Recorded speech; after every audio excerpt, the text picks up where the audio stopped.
This is Martin. He is suffering from a respiratory tract infection caused by a bacterium. His clinician has unsuccessfully tried to cure him using several different types of antibiotics.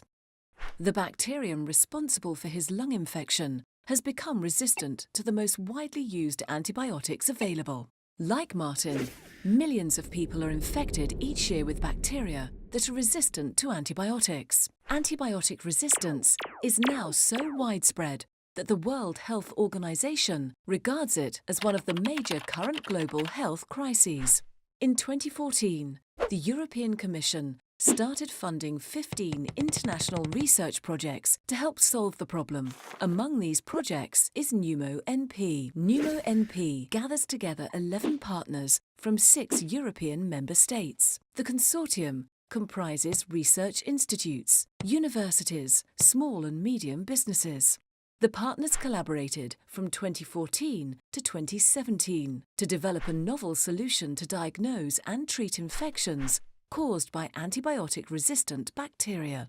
The Dutch company PathoFinder developed a diagnosis kit to identify the bacteria causing infections within a single sample. This multiplex kit relies on so-called PCR technology. The kit screens for more than 25 of the most important antibiotic resistance genes, including the carbapenem resistance genes, extended-spectrum beta-lactamase genes, plasmid-mediated cephalosporinase genes, and plasmid-mediated colistin resistance genes. The multiplex kit entered clinical validation in 2017.